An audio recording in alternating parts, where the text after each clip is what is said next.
चैतन्य प्रभो नित्यानंद श्री अद्वैता गदाधारा श्रीवासादि गौर भक्त वृंद। हरे कृष्णा कृष्णा कृष्णा हरे हरे हरे रामा राम राम हरे हरे। जय राधा माधव कुंज बिहारी गोपीजन वल्लभ गिरिवरधारी। जय राधा माधव कुंज बिहारी गोपीजन वल्लभ गिरिवरधारी। यशोदानंदन ब्रजजन रंजना यशोदानंदन ब्रजजन रंजन यमुना तीरवनचारी। जय राधा माधव कुंज बिहारी गोपीजन वल्लभ गिरिवरधारी।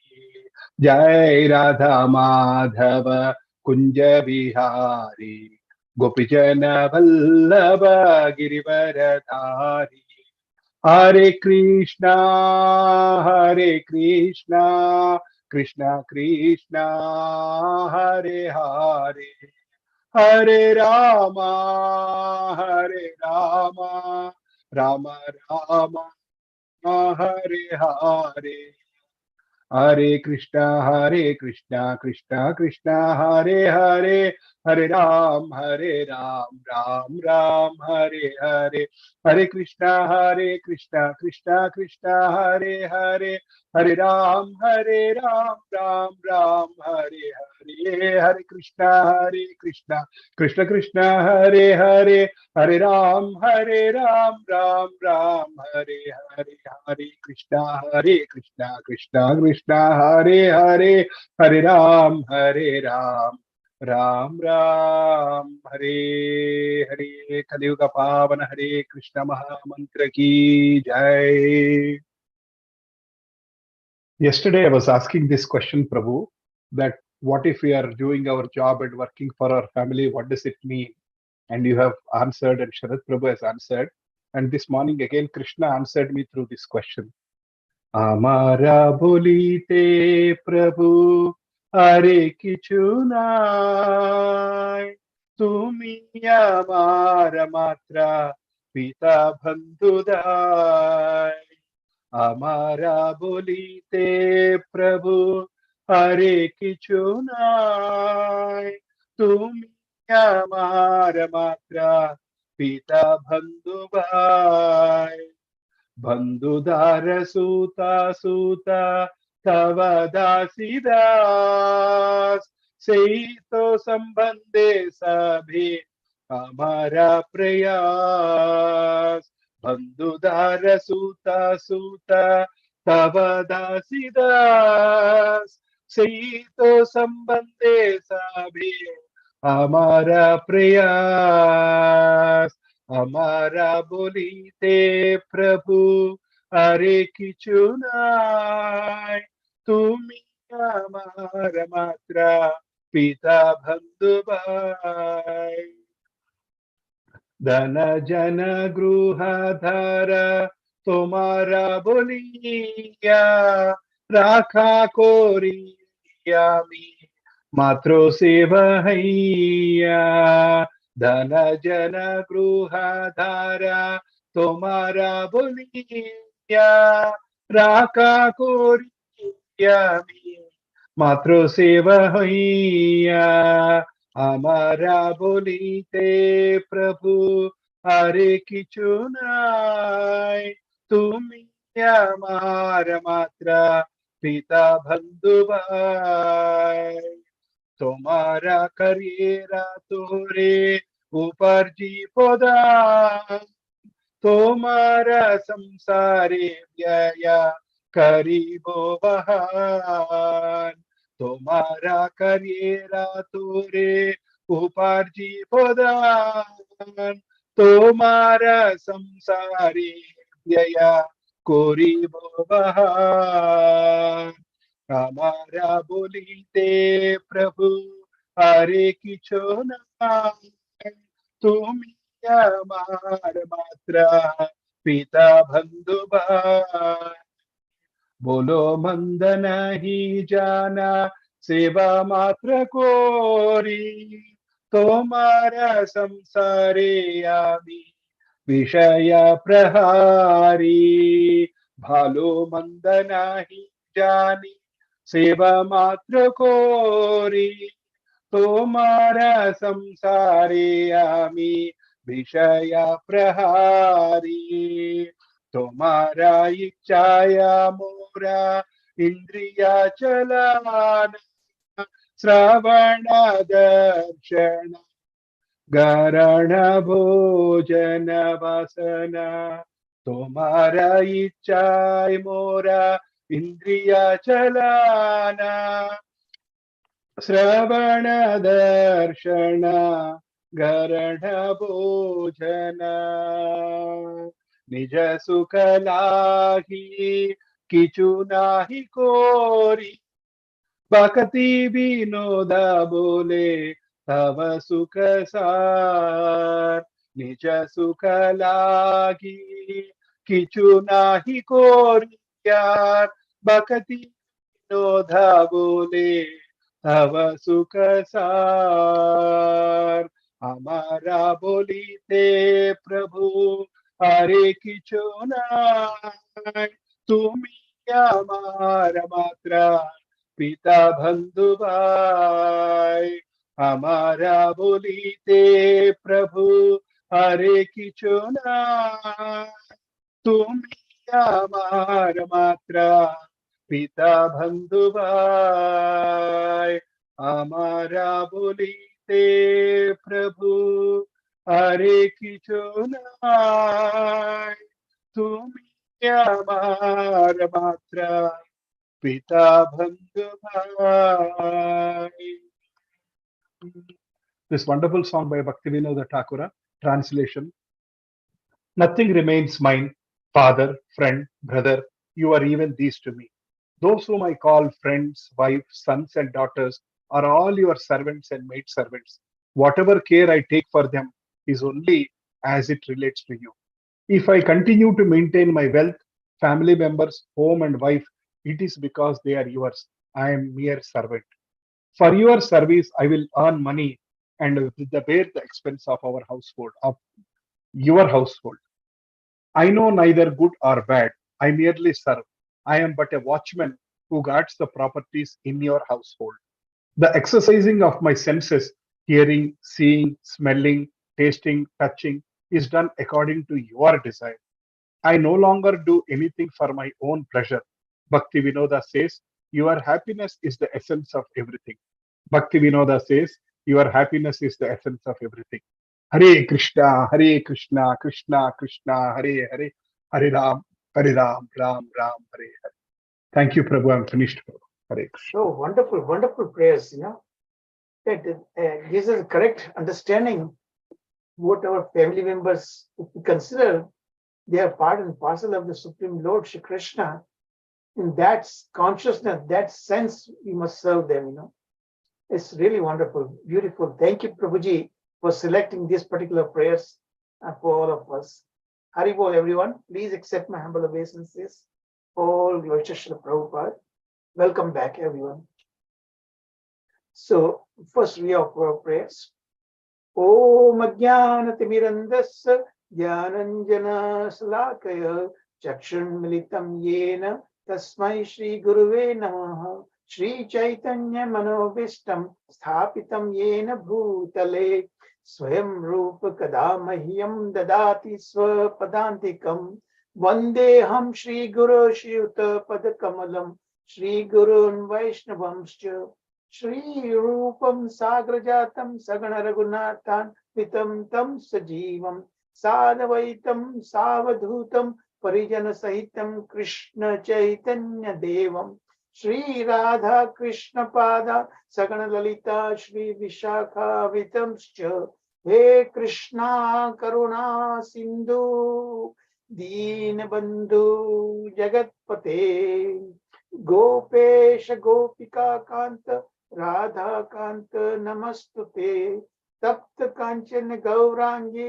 राधे वृंदावनेश्वरी वृषभानुसुते देवी प्रणमामि हरिप्रिये वाञ्छा कल्पतरुभ्यश्च कृपा सिन्धुभ्येव च पतितानां पावनेभ्यो वैष्णवेभ्यो नमो नमः।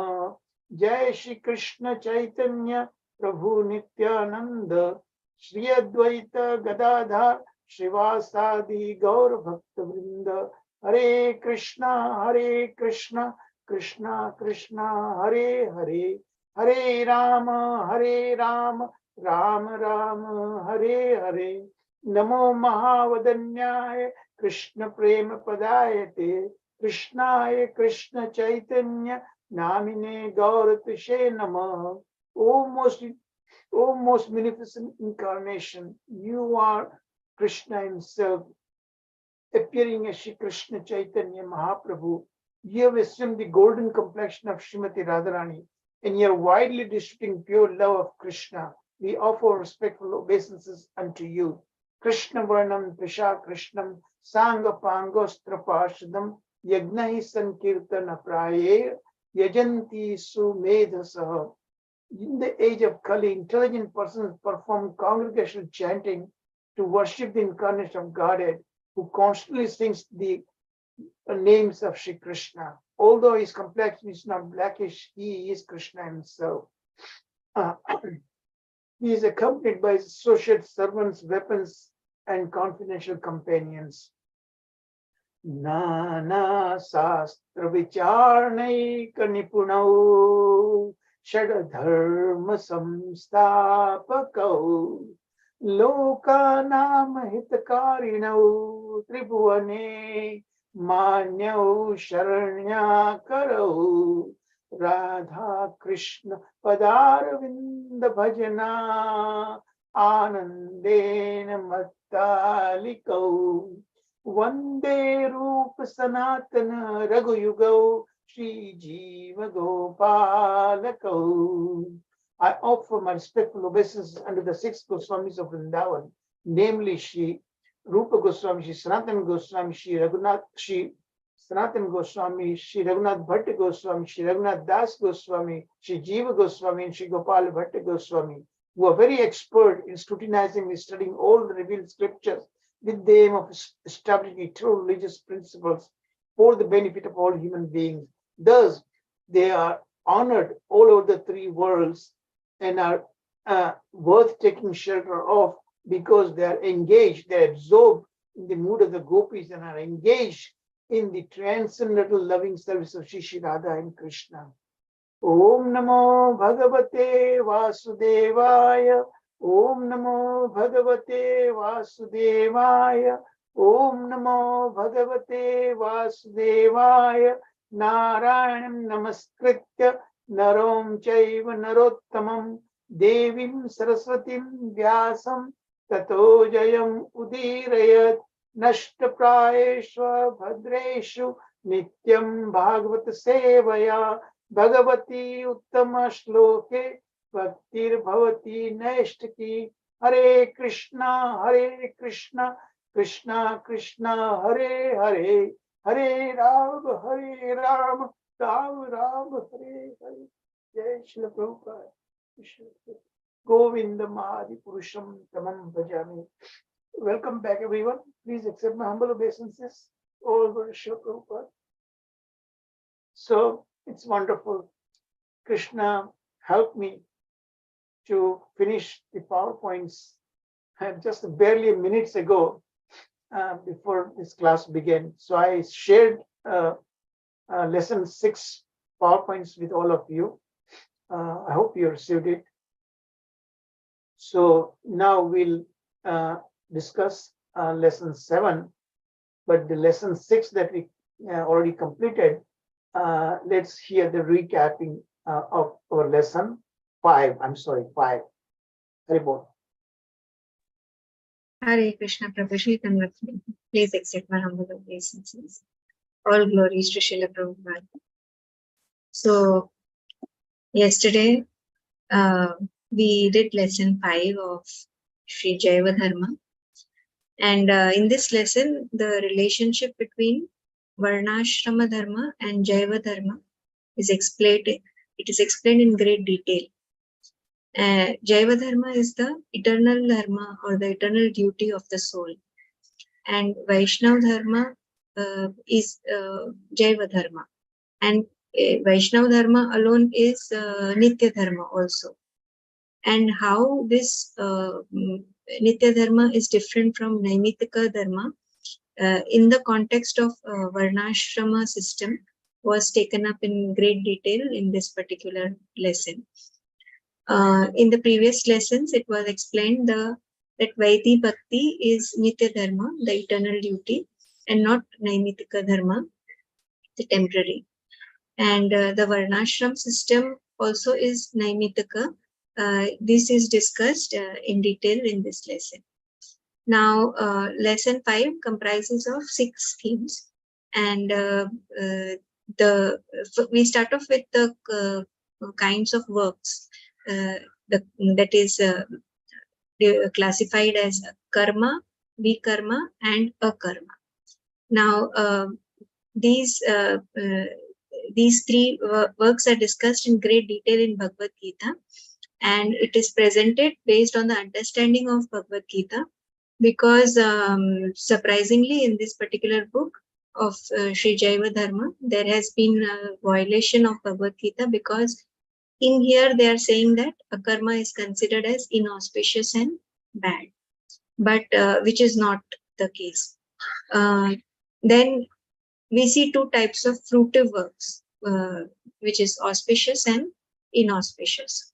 The inauspicious is vikarma, which is based on which are bad deeds that incur sinful reactions and are against the Vedic injunctions.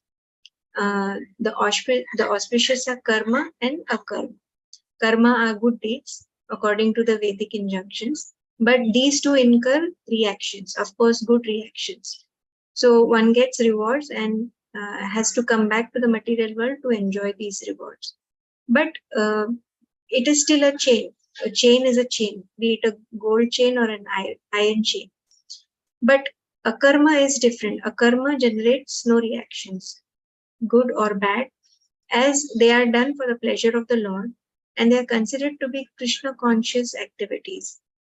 So akarma actually kills all the reactions and makes a person free from the material bondage. Now, for this, Prabhuji gave the example of cited the episode of Yudhishthir Maharaj, how he lied, but he still did not suffer the reaction, because he did it because Lord told him to do this. So actually, the actual dharma is defined by Lord Krishna himself. Then, according to the scriptures, the 3 kinds of works that should be done and that should not be done was discussed. The first one is the Nitya Karma. It should be done. It is auspicious for the body, mind, and soul, and the humanity at large. Then the Naimitika Dharma is prompted by temporary circumstances, should be done, but occasionally. It should not be overdone, and it should not be indulged too much in.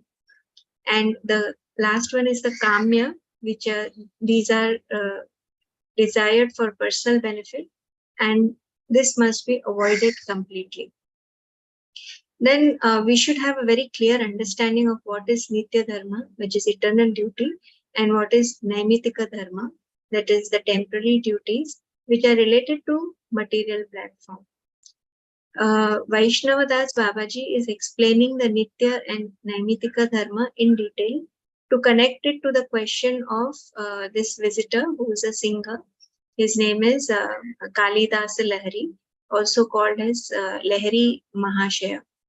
So this Lahari Mahashaya has asked why Brahminical Dharma is different, or why Brahminical Dharma is inferior to Vaishnava Dharma. In this context, he explained, the Vaishnava Das Babaji Maharaj explains what is Varnashrama system to this person. Lahiri Mahashaya is a born Brahman, but he has confusions about the duties of Brahmana and Vaishnava. As being a Brahmana by birth was considered to be best and of highest fortune. This Lahiri Mahashaya accepts Vaishnava Das Babaji as his spiritual master by the authorization of Premadas Babaji. Now, then we see the Varnashram system. It is to be understood that the four Varnas, that is Brahmana, Kshatriya, Vaishya and Shudra, and the four ashramas, Grihastha, Brahmachari, Vanaprastha and Sannyasa. Now, these four are determined according to the birth, nature, work and qualities. These system is designed for people according to their gunas and karmas.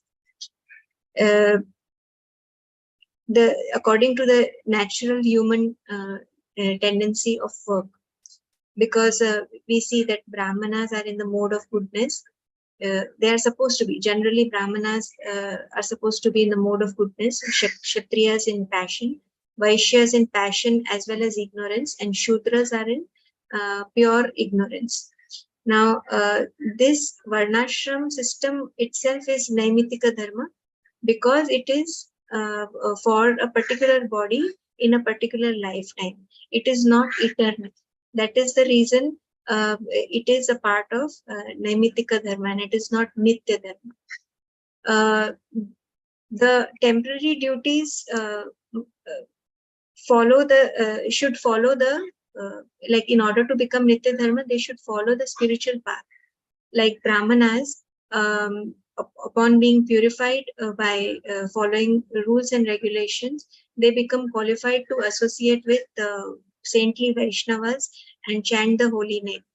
However, there is a danger because of their superior caste. If they develop a false pride that other souls are inferior to him, then his worship to the Lord suffers wrong consequences. So, in this regard, even Brahmanas are inferior to Vaishnavas. The highest is Vaishnava. Because the duties of Vaishnava are eternal duties, and these are the duties of the soul. So it is not related to a particular body, but they continue throughout from one lifetime to other. And these are that's why they're called Nitya Dharma. When liberated from matter, the Vaishnava soul attains pure spiritual body, and with it he engages in loving devotional service that expresses his spiritual love for the Lord. He is not obliged to strictly follow spiritual injunctions. He is a friend of everyone and the best person in the world, even superior to the Brahmana. This was explained in detail to Lahiri Mahashaya. And then we see the ashramas also, which is the Grihastha ashram, which is wherein a person gets married and has a family. Then there is a Brahmachari ashrama, wherein the person is not married. And the third is the Vanaprastha ashrama. In Vanaprastha ashrama, one has to renounce the association of women and dedicate himself to the sadhana of Lord. And the best ashrama is the sannyasi ashrama, should be practiced in that particular consciousness, wherein the association of women should be completely renounced. So then we saw the 12 Brahminical qualifications, and why once a Brahmana develops a false pride, a Brahmana should not develop a false pride due to his caste. These qualities are truthfulness, self-control, austerity, freedom from envy, modesty, tolerance, freedom from malice, sacrifice, charity, steadiness, hearing from the Vedas and observing vows. So if a Brahman is following these particular qualities and is in this kind of consciousness, then obviously whatever he is doing, it becomes for the pleasure of the Lord. Then lastly, we saw this episode of Lahiri Mahashaya, this person who has become a disciple of Vaishnavadas Babaji Maharaj. He is now wants to stay over there, so he takes a place wherein his proprietor is another person who is Madhavadas Babaji Maharaj. Now, Madhavdas Babaji Maharaj is a nice person, but again, he has fallen down from his path because he has been associating with his former wife in the former ashrama. So he's a sannyasi, but he's still associating with his wife.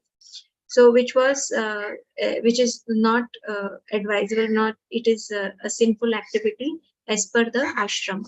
So Lahiri Mahashaya, he confronts Madhavdas Babaji Maharaj, who confesses that he has fallen from his path.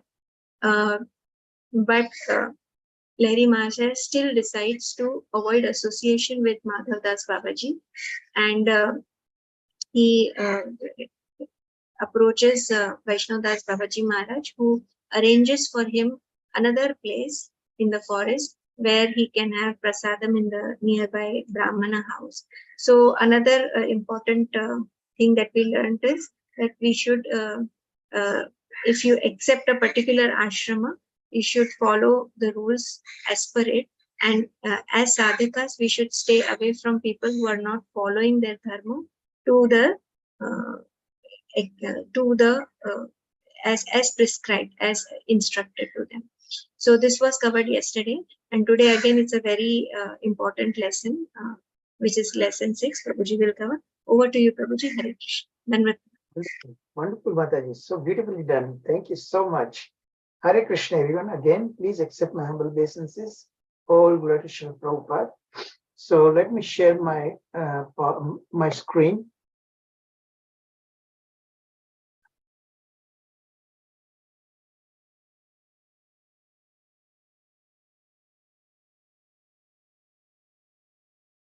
So I hope everybody can see my screen. So this particular slide lists the themes for lesson 6 that I came up. Remember, this book, these chapters are so fully descriptive, so it was not that easy to really digest and come up in a summarized version, so it took quite a bit reading and efforts, so these are the themes that I came up. Let me see if I think I'm missing.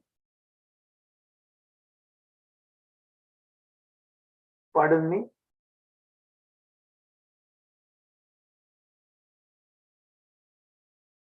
Make sure that I got the right slide.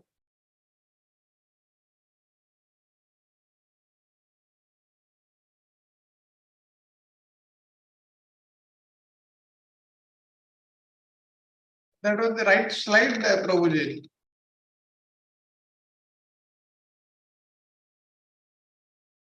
But it starts from 3, 4, so there should be 1 and 2 also should be there.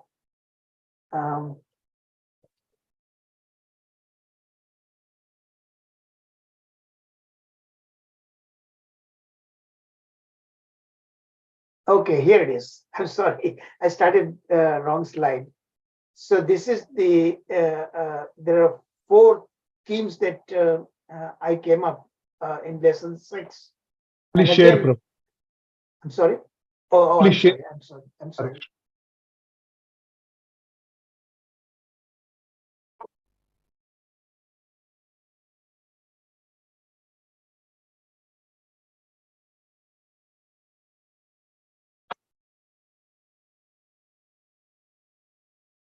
Sorry, please forgive me.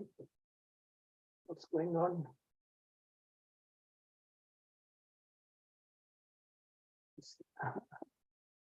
It won't respond. Okay, share screen.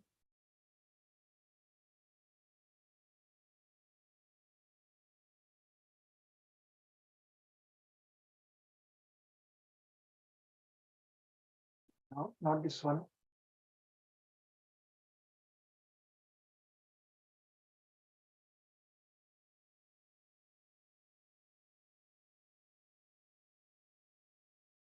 Okay, here it is. I hope it's the right one. Yes. So this is the 4 themes that I came up. Again, this was a kind of subjective evaluation, right? And not very objective. So the first one, we hear a brief story about Lahiri Mahashay. And the first theme is about no snake can kill a man's spiritual body. And I'll explain, I'll give you that story, how it's related here. And no snake can kill a man's spiritual body. Second theme is the 2 different Vaishnava religions that Babaji, Vaishnav Das Babaji, is now telling to Lahiri Mahasray. Okay, 2 different Vaishnava religions, and we'll see what are they. One is the pure Vaishnava religion, and then there is another one which is contaminated, and then we'll learn contaminated with what? Karma and Jnana. Remember that the basic definition of pure bhakti, Anya Abhilashita Shunyam Gnana Karmadi Anavratam. That pure bhakti is one that should be completely free from the fruitive work, fruitive activities, and the jnana, not the spiritual jnana, but the one that is based on mental speculation. So that must be given up. And then it must be rendered as Krishna desires. Anukulayena Krishna, no? Anukulayena. So that is favorable to Krishna. So that verse applies right here. The third one, now Babaji, Vaishnav Das Babaji is instructing Lahiri Mahasray the 3 basic truths about the Vaishnava religion, the pure Vaishnava religion, okay, not the contaminated. So one who clearly understands these particular knowledge about the Vaishnava religion, what is the pure and what is when that is not pure, you know, then one who understands, they can act properly. So that is what an important instruction for all of us. In fact, there are so many instructions in these lessons, and that was the reason what I told you yesterday. This lesson 6 is very, very important, and so much amount of material is there in this lesson. I had to be really very, very judicious to select that which is very, very familiar to all of you, because we have been studying. Already we have completed Madhurya Kadambini, Prema Vivarta, and other scriptures.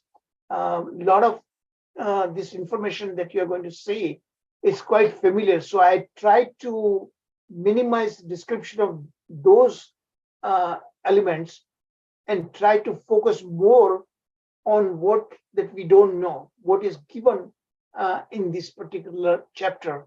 Okay, this is chapter 4, and according to that book which I'm following, the pages 41 to 55. Okay, and the 4th one, which is the most descriptive, and there are so many questions. So in a question for answer format, we get by the author Srila Bhaktivinoda Thakur is giving us the basic philosophy, the fundamentals of the philosophy of what is Vaishnava religion. So what I've done, I've sort of summarized the questions asked by Lahiri Mahashay to Vaishnav Das Babaji, that he accept him as his spiritual master, recommended by Premadas Babaji. Okay, so very, very probing questions pertinent questions he put forward. And I told you, we learn the art of asking questions. In fact, even when we study scriptures, we need to be very critical thinking, critical understanding, and we should always come up with questions. And that's why I always encourage all of you. Only still, it is to my disappointment, only few of you really care to ask questions, because more you ask questions, if you really study my PowerPoints, it should really make you ask questions, because obviously none of us have clear understanding, crystal clear.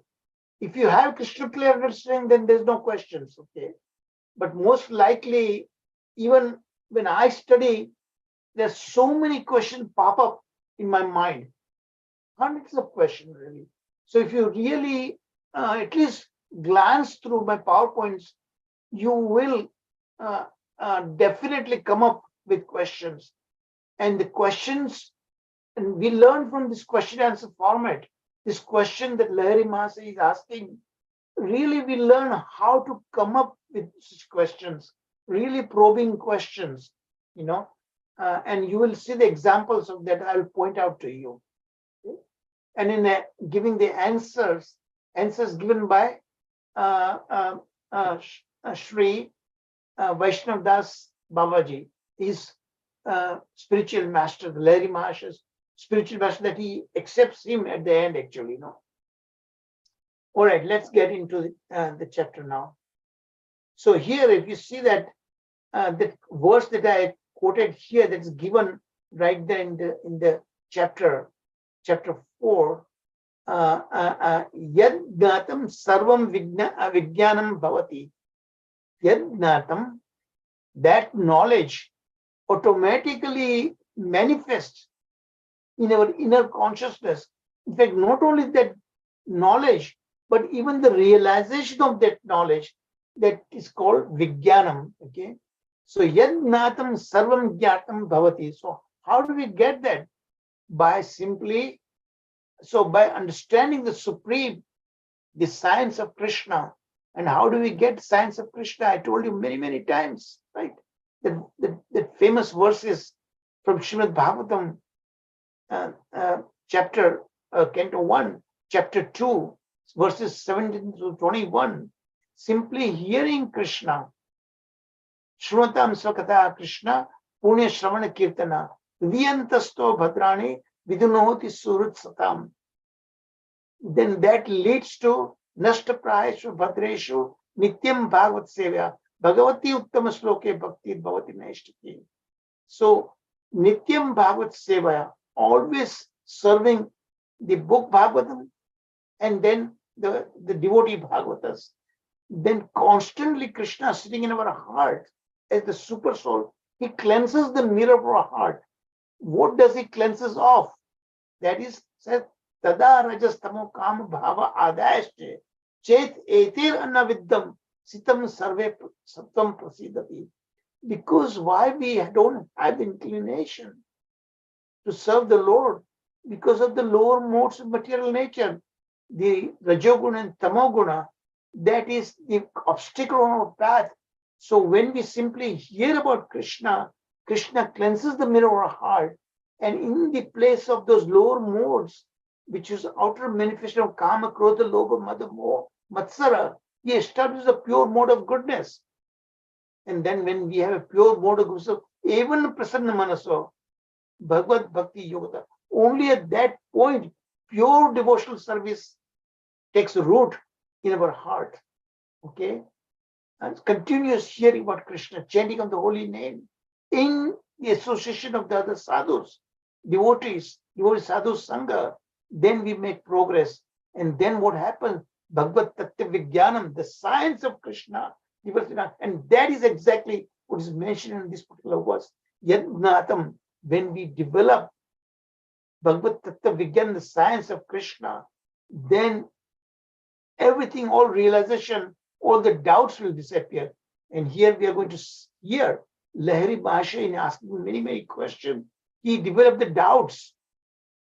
And doubts, obviously, when you have, it must be cleared by your spiritual master. But then Babaji actually tells him that doubt should not be there. When a doubting soul is there, then he cannot make progress. Okay, so you must get at your earliest opportunity get cleared of all these doubts. And the doubts are automatically clear when science of Krishna comes. Vidyate hridaya granthi chindyate sarva samshaya chinda chasya karmani drasht evatmani ishvare. So this exactly, when the science of Krishna develops in our heart, manifested in our heart by the merciful Shri Krishna, then automatically all doubts will disappear,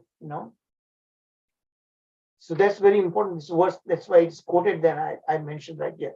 By understanding the Supreme, one comes to the understanding of everything.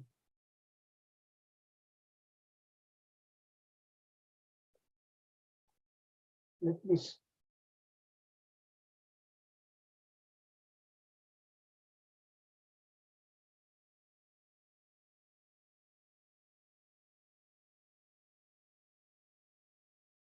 I'm not sharing. Can you see my screen? All of you? Haribol? Yes, Prabhu, we can see, Prabhu. So let me see why We can see. it won't really show the full slides, full screen.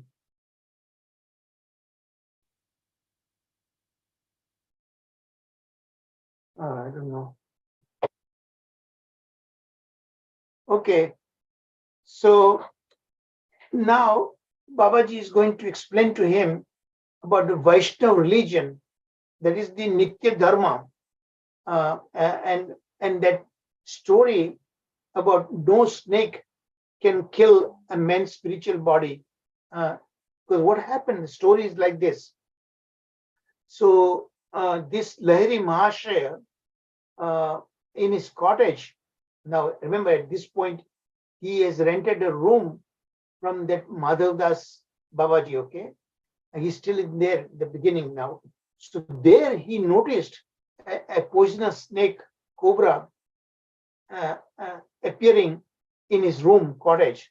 So he became terribly alarmed and grabbed a stick to kill the snake, okay? And of course, snake escaped.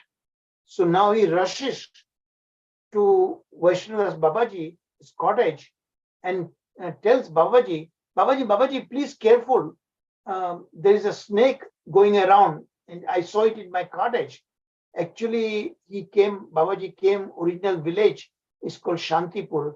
So he says in Shantipur, we don't see that many snakes like that in people's homes.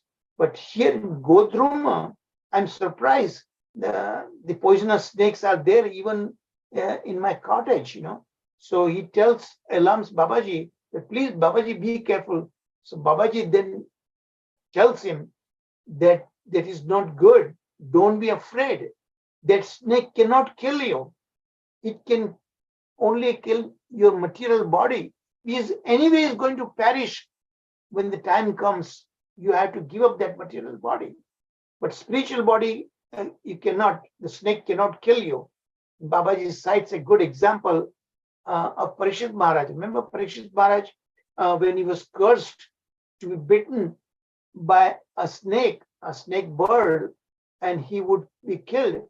But actually he got to hear. So when he heard about this curse by a Brahmana boy, immediately he renounced his kingdom, even including his family, and sat down on the bank of Ganga and constantly fasting from food and water. So at that time, he happened to meet Sukadeva Goswami Maharaj, and he asked this pertinent question: when a person final moments comes to give up this body, what he ought to do? I don't have much time left.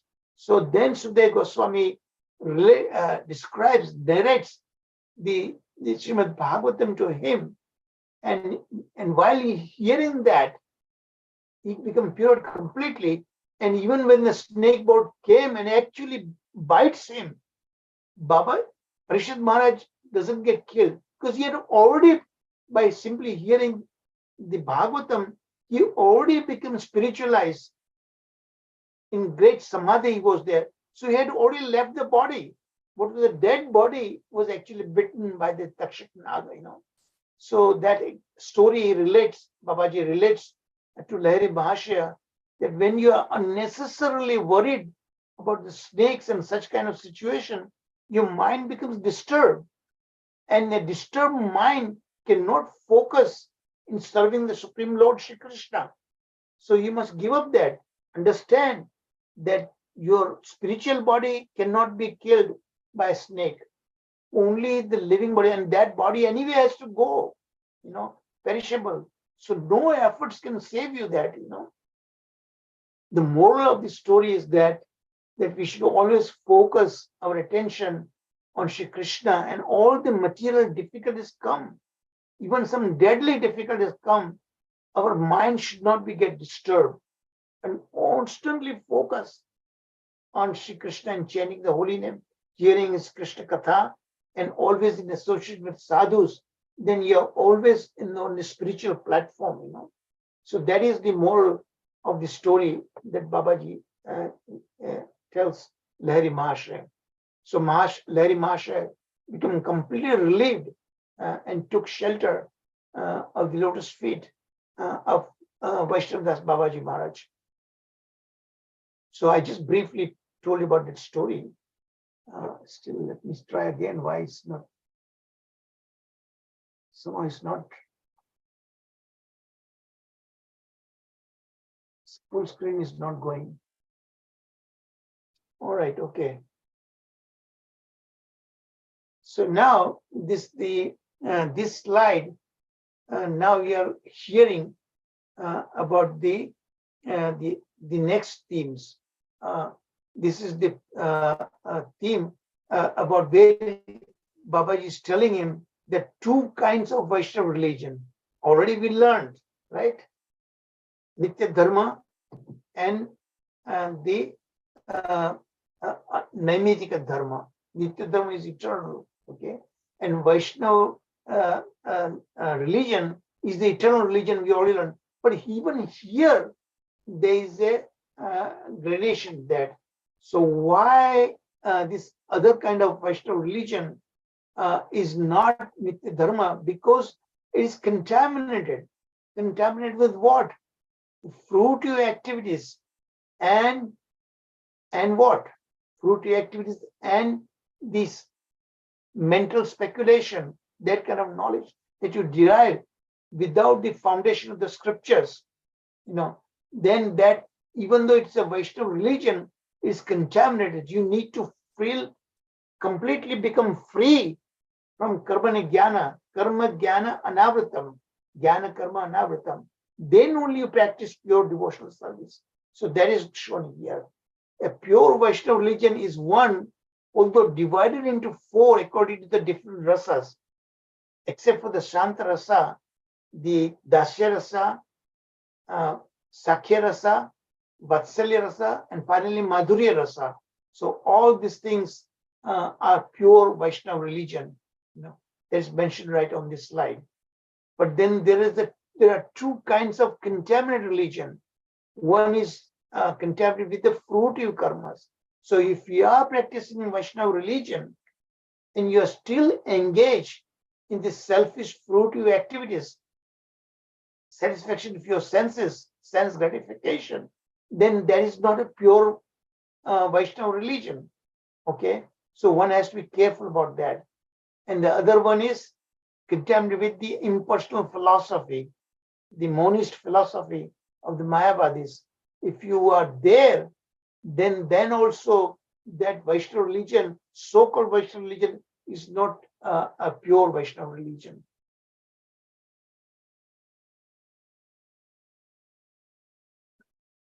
This I can show the full screen.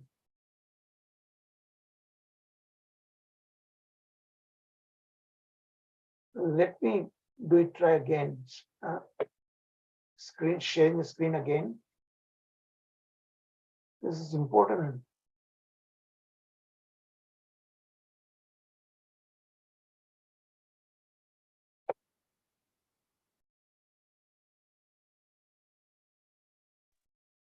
It has come, Prabhu, and again gone.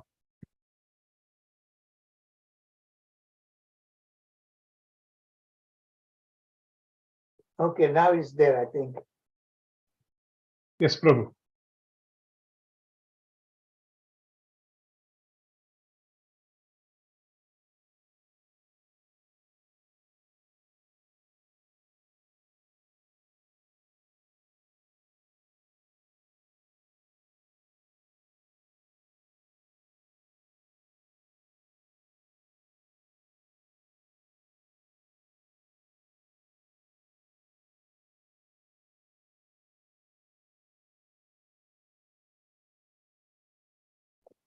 So these are the 4 themes. We saw that.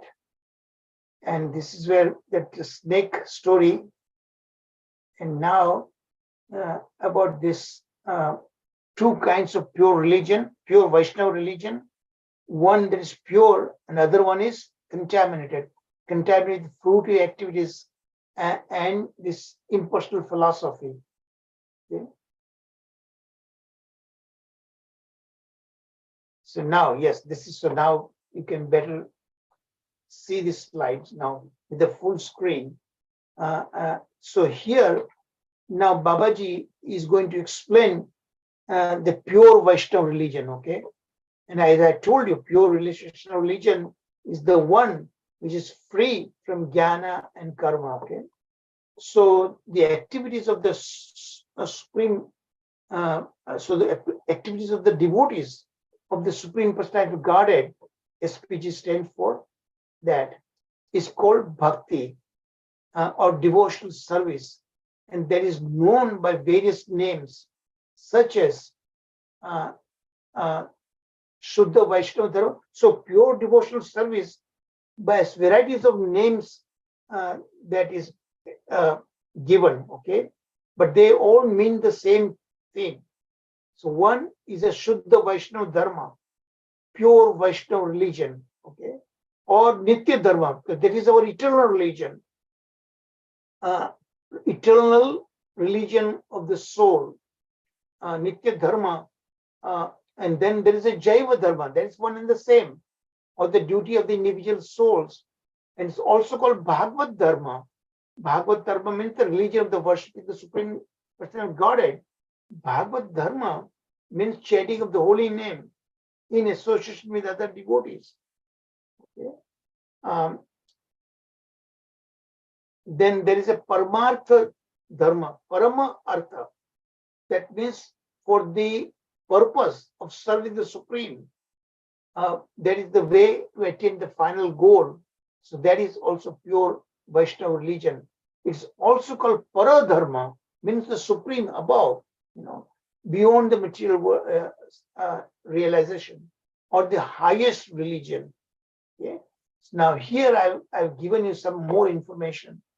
Lahiri Mahashaya, now he is in full surrendering mood to Sri Vaishnav Das Babaji Maharaj. Okay, he is going to formally request for the initiation later. Okay, so in an extreme dainya bhav, extreme humility, he is begging Babaji to please enlighten about his pure Vaishnava religion and purify him through formal initiation. So now he's making a formal request to Babaji to please enlighten him and then please accept him as his disciple.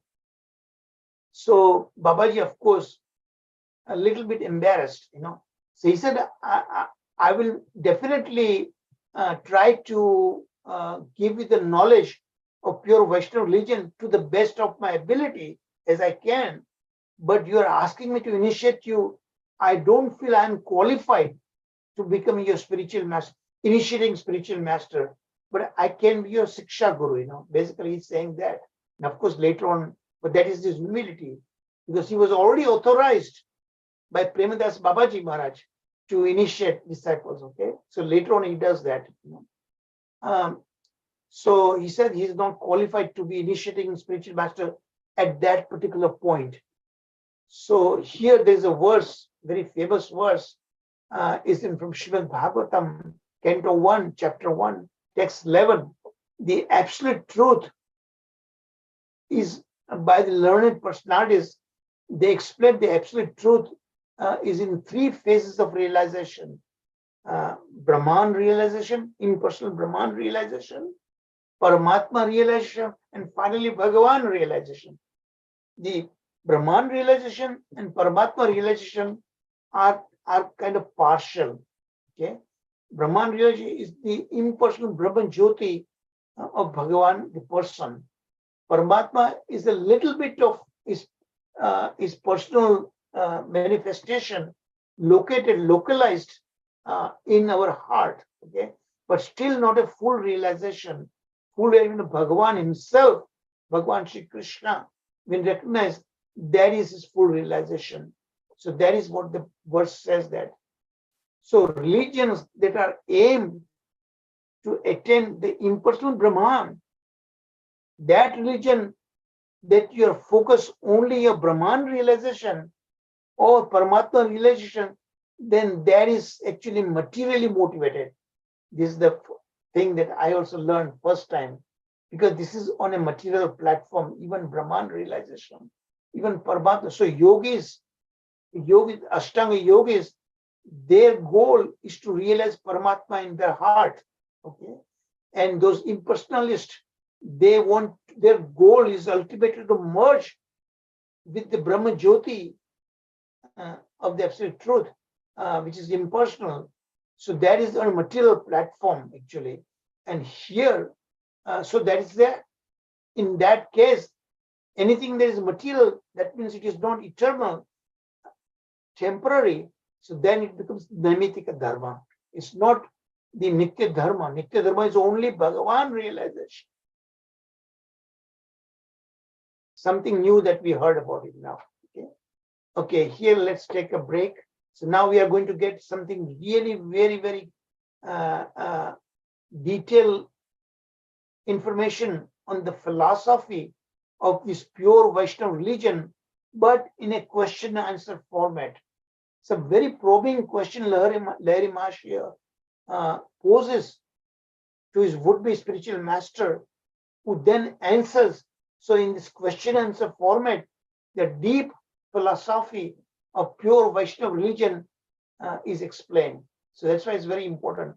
In fact, I would tell you, suggest you, because here we are being given the understanding of the art of asking questions. So the rest of you who are not asking questions, who are too self-conscious, introvert, whatever the reasons might be, that you're reluctant to ask questions, you really should make an effort. Remember, Prabhupada said when one of his disciples, Prabhupada said, dance, everyone should dance while chanting the holy name and Sankirtan movement, Sankirtan programming. So the devotee said that I don't feel like to dance. So Prabhupada, what did he say? Dance anyway, then you will actually dance. So here also like that, even though they are complex, you still better listen with focused mind. Then you will be able to come up and learn the art of asking questions. Questions will automatically pop up in your mind, and you will be really amazed with this questions answer format. You will learn the complex, very dense and dry philosophy. You will understand that. I guarantee you that. Okay, so let's take a short break and meditate on what I just told you and make an effort. I'm especially trying to connect with those of you. I'm very, very grateful to all of you. You are very, very steady and sincerely attending these classes. And I really appreciate that. But please still make progress, come forward, okay, and ask questions. And you'll be amazed how much you'll be able to grasp the inner meanings of whatever we are trying to teach, hear about this from the scripture. Haribol. Make a conscious, sincere effort. Okay? And this will come only when you make an effort and take time to study my PowerPoints and read the chapters, the chapter itself from the book. Yes, it's a little difficult to understand. As you'll see the big difference, you see my PowerPoints and compare with the chapter, it's not that easy, you know. I take many hours of study. Then finally, when I internalize, then I sit down to prepare my PowerPoints. But it takes a lot of efforts. Hare Krishna.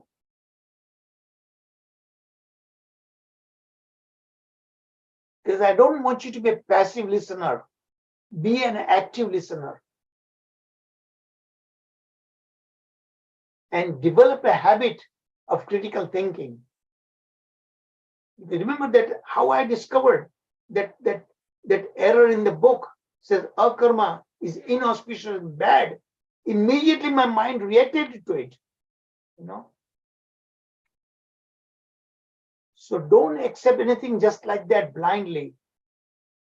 You make an effort to understand, then you will really understand better, you know. The Jnanam is there, but Vijnanam is still more important. Realization of that knowledge. That will come only with critical thinking, actively reading, actively hearing, rather than passively hearing or reading.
Okay, just final 1 minute is approaching.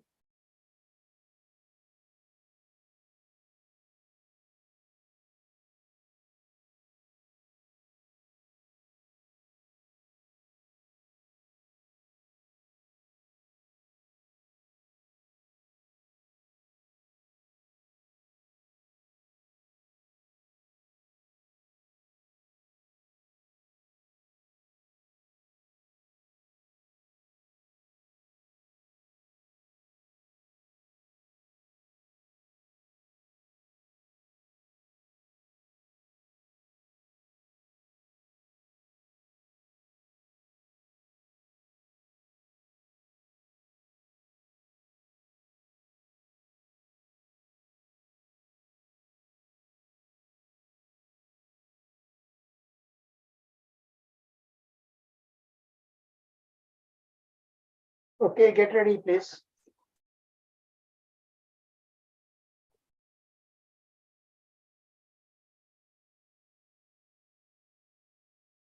Okay, so now the themes third and fourth. The third theme, now Babaji is saying there are three basic truths in the Vaishnava religion. Remember, we are now talking about the philosophy of pure Vaishnava religion, okay? So now Babaji is saying there are three basic truths in this pure Vaishnava religion. One who understands these truths can act properly.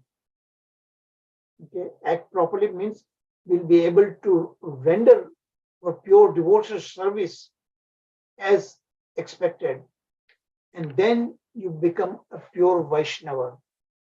Okay, so there are three facets of it: the Sambandha Jnana, Abhideya, and Prayojana.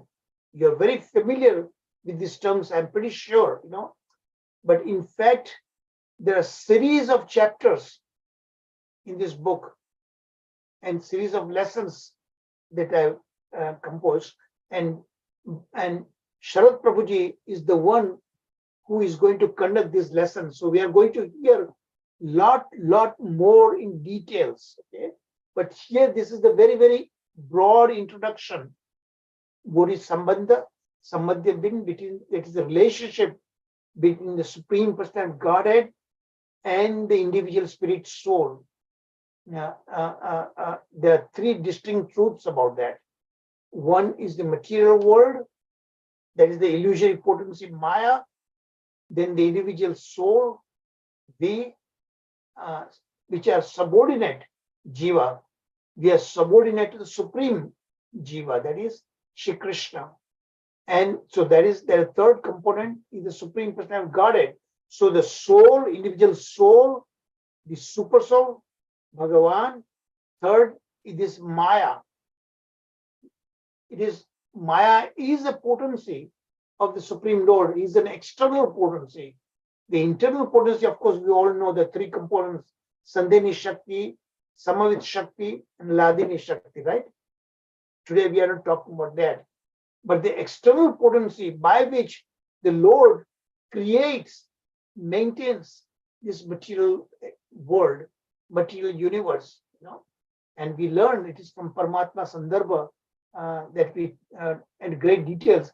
But here in Jaiva Dharma, also in a great detail, this will be taken up. And Sharad Prabhuji is going to be conducting, delivering lessons on that. And third, of course, the Supreme Personality of Godhead himself, the master of all the potencies. And so that is Sambandha Jnana, okay? And then there is a Abhideya, the means by which we connect with the Supreme Bhagavan, the absolute truth, Bhagavan realization. And Krishna says, Bhaktya Mam Abhijanati, only through devotional, pure devotional service, you can understand me as who I am, as he is. So that Abhidaya is the means by which we approach and attain the Supreme Lord, by which actually we engage in this particular kind of relationship that we have with the Supreme. Because we, being a very minute part of the Supreme, so we become easily, it oscillates like a pendulum in the clock, left and the right, true extreme. One extreme is, of course, the Supreme Lord.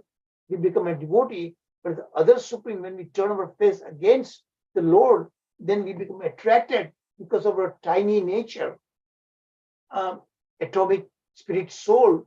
Then we become attracted by the Krishna's illusory potency, Maya. So we must understand the dynamics of this relationship, Supreme Lord, in between we ourselves, that we are prone to go either way. The third is this Maya potency, So we do understand, and then we act in that relationship in devotional service. That is called Abhideya, the unalloyed, pure devotional service. There is Jnana Karma, the Anavritam. And as Anukulayena Krishna. So when we engage in pure devotional service, and how do we come to the pure devotional platform? Again, those verses, constantly hearing Shri Krishna Katha in association with other devotees. Okay, then these particular elements that prevents us to come to a pure devotional platform, these are the lower modes of material nature, Rajoguna, Tamoguna, whose outer manifestation is Kama, Krodha, Lobha, Mada, Moha, Matsara, the 6 enemies of the mind that prevents us. So when constantly hear Krishna in association with other devotees, then we develop the taste for hearing Krishna Katha, and we continuously make efforts to do that, then we come to pure devotional platform, Bhagavad Bhakti Yogita, and then only we learn the science of Krishna, Bhagavad Tattva Vijnanam. So this is the process, very potent process that we learn, and how to render Abhideya, the pure devotional service. That is how we do that. And then the final goal, what is our ultimate destination? What ultimately we want to achieve? Prayojana. The final ultimate goal is to develop love, cultivate love for Krishna, that we discuss in other scriptures. So love of Krishna, that is the hardest part. Actually, Madhurya Kadambini, we learn it is the top of that. The ultimate bottom of that Bhakti Rata Vriksha is planting the seed of Navada Bhakti, the ninefold devotional service, beginning with simply hearing in our heart, and we have to till our heart properly so that seed can take root, germinate, sprout, and the first two leaves comes out. Okay, and then constant sadhu sangha, which is like watering the plant. Okay, and then all the anarthas, first sadhu sangha that helps us. The spiritual master comes in our life, and he will help us to retire from anarthas. That is the one which is blocking our path to make progress. The bottleneck, most difficult part. And we go past these anarthas, then we come to a nishtha bhakti, steadiness in our bhakti with determination, and then we develop a taste, ruchi, and then further progress we make. Ultimately come to this Bhava Bhakti platform, and that is the beginning of the penultimate step to the final Krishna Prema. That's how we make progress, So all these things that we already covered in other scriptures, Madhurya Kadambini, very nicely. So these three parts in Jaiva Dharma is explained in great details. And we'll be very fortunate to hear from such a learned personality, Sharath Prabhuji, of his vast knowledge, vast exposure to so many different scriptures. And I'm looking forward for that. And then the fourth theme is this question answer format. Series of questions Lahiri Mahasaya put forward to his would-be spiritual master, who very patiently enlightens him and answers him precisely the question. So art of asking questions, and then of course there's the art of answering also. Babaji answers those questions. So he satisfactorily answers all the questions of Lahiri Mahasaya. Yes. So now we'll go through these questions and Babaji's answers. Again, it is given in the chapter and quite descriptively, quite detailed. So, because I had to present in 1 hour presentation, so I had to be judicious. I had to be selective. So what I understand, which most of you are very familiar, almost all of you, because all of you are very steadily, regularly attending our classes. So you're already exposed to a lot of this knowledge. So I have minimized that, and I have focused more on those part of the questions and answers that are relevant and we ought to know. And most of us, we may not be that familiar. We may have heard about it, but not really familiar. So consider this when you hear these questions and answers. Think it from that point of view, okay? Okay, the question number 1, Lahiri Mahasaya is asking, and I also kind of, his questions are quite descriptive also, So I also try to, for the sake of clarity, I've sort of kind of paraphrased. That's the right word. Okay, I paraphrase those questions and summarize, and answer also likewise I summarized. And I've been selective.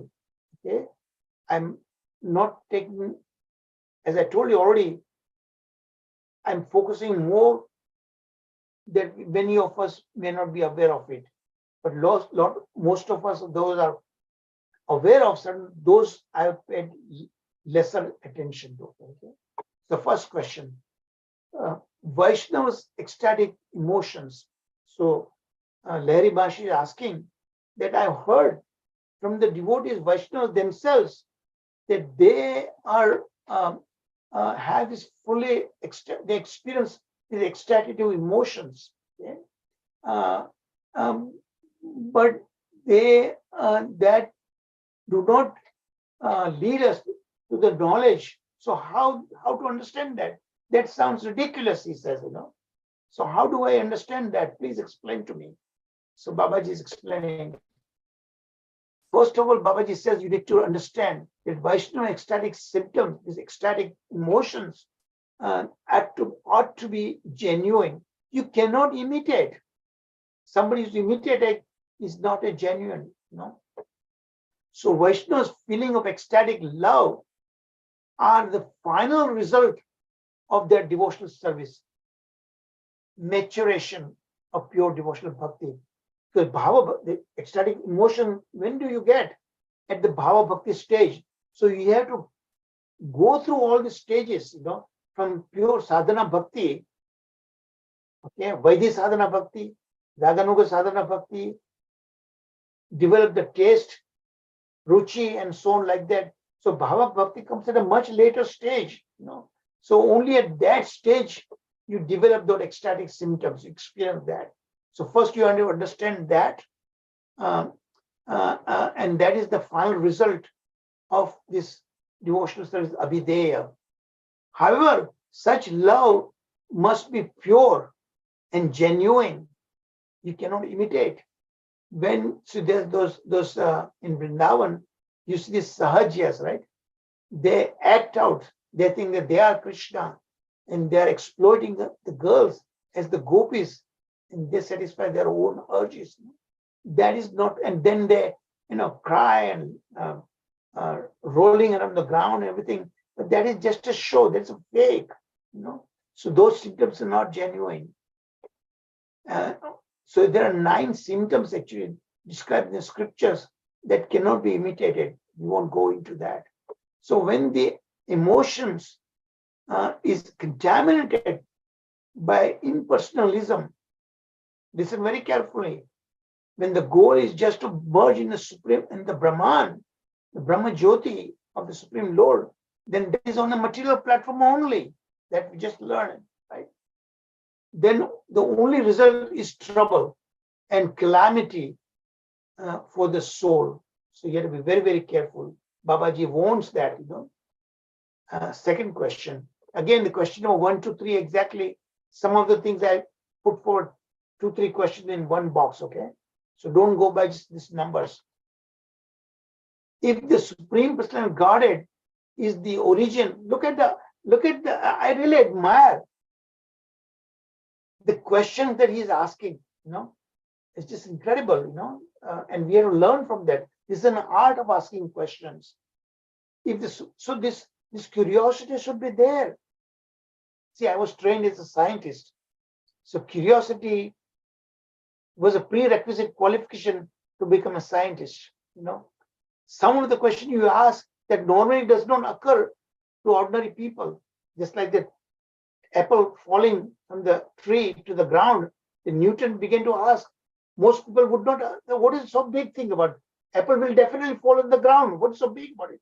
But Newton, Sir Isaac Newton, asked this question: why did the apple fall on the ground? Why did it not Why did it not go sideways? Or why did it not go upward? And that's how he discovered the laws of gravity, right? So the questions had to be asked judiciously, and you have to be inquisitive. Don't take it everything just like fact. Yes, scriptures give the facts, but there also scripture has the built-in contradictions. So you have to understand. Take help from your spiritual master, other senior devotees. But the question should pop up in your mind. Curiosity should be there. Inquisitiveness should be there in your heart. Then this question will automatically pop up in your mind. So look at the Lahari Maharshi asking the questions. The Supreme Personality God is the origin of the impersonal Brahman. Then why not the goal of Bhagavan realization? Then why Bhagavan realization?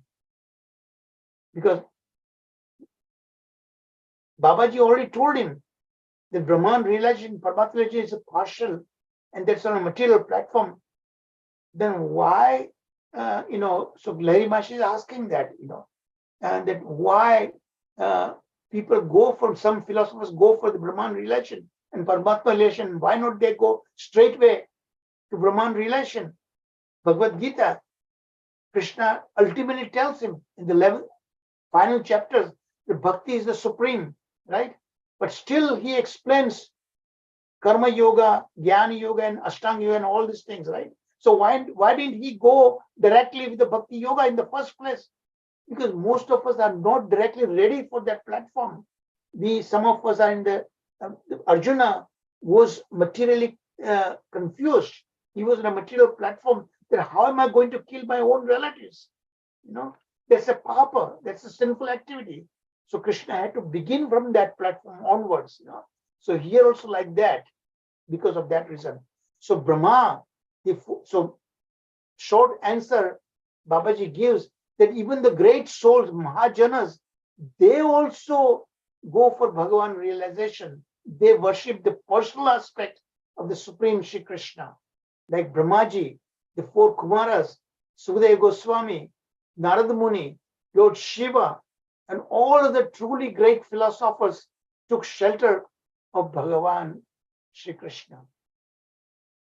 Even those who were initially on Brahman platform, like the four Kumaras, they also finally come to Bhagavan realization when they first, their nostrils experience the aroma of the tulsi dalas, tulsi leaves smeared on the Lord's lotus feet, then they came to Bhagavan. Sukadeva Goswami, he was also like on an impersonal platform, but when he heard that particular key words from Srimad Bhagavatam, that his father Vyasa Muni had tricked him, but when he heard that, immediately he developed the taste and inquisitiveness in Srimad Bhagavatam, and then he took time to learn that Srimad Bhagavatam composed, created, compiled by his father Srila Vyasadeva. So that is how all these great philosophers also ultimately came to the Bhagavan realization. And question third, how can the spatially, now what is, first we understand what is spatially, not spatially, spatially, space. So it's a space is involved, okay? So look at the inquisitiveness of Lahiri Maharshi. He's asking such probing question. He's saying that the Supreme Personality Godhead is spatially limited. The Lord is a form, and obviously that form takes a particular limited time space, and there is a resting place of the old limited form of the personality of God, personality of Godhead, and be the resting place. How could that Lord, see, look at Lahiri Maharshi, he's thinking from a material platform.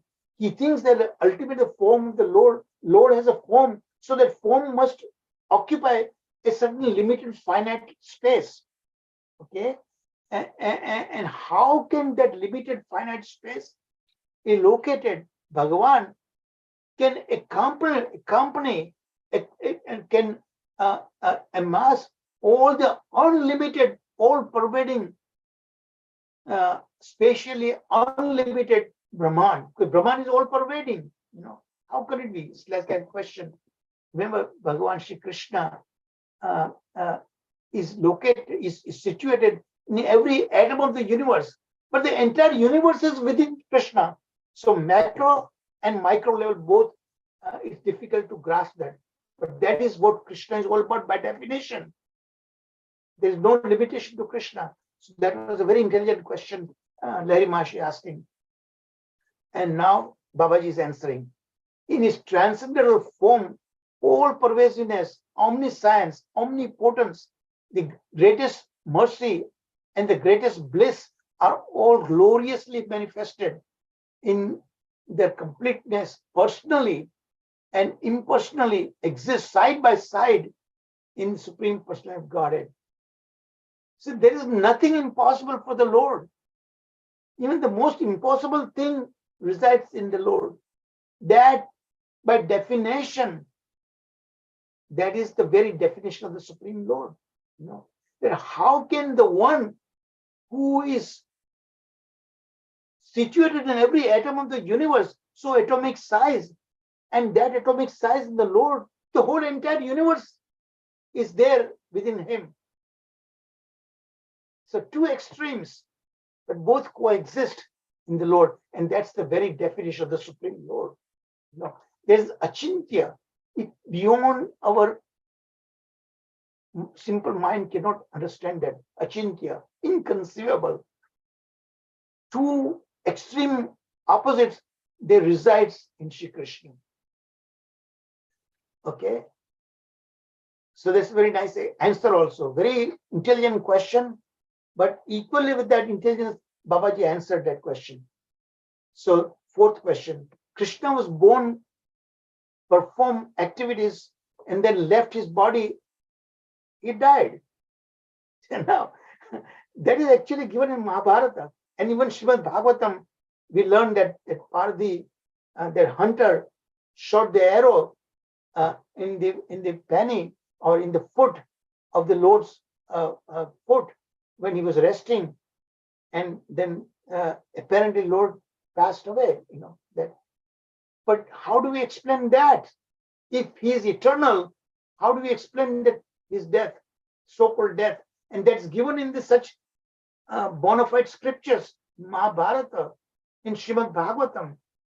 Actually, there's a whole long purport in the Bhagavatam by Srila Prabhupada explains that, you know, that a magician performs his magical act and he makes you believe his subject, the beautiful girl, he cuts in half and the girl still survives. Because that's an illusion. So this illusionary things that is there, his so-called death is not death, you know. Janma karmach me divyam yevam yo vyakti tattvata. That verse you must have heard in Bhagavad Gita, Krishna himself said, Janma karmach me divyam, my appearance, my birth and so-called disappearance are all my spiritual activities. Divyam, divine. One who understands that, evam yo vyakti tattvata, one who really understands as it is. Then he says, Tyaktva deham punarjanma na eti mam eti soarjuna. After giving them this body, you never come back in material existence. So that is the world.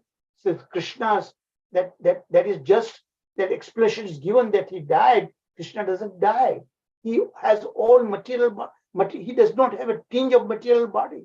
He has all spiritual body. How can he die? One who is exposed to this great poisonous snake, whose vapors used to kill thousands of miles above the sky in the flying birds, all died dead. You know?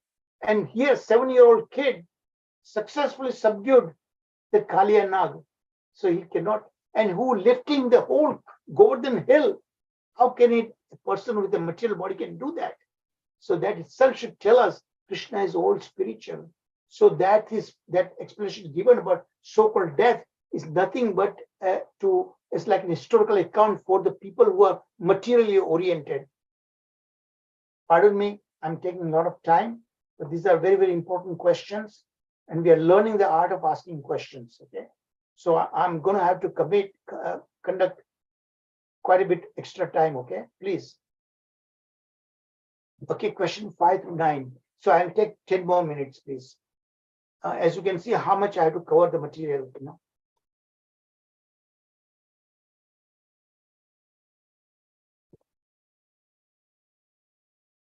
So I'll just magnify this thing.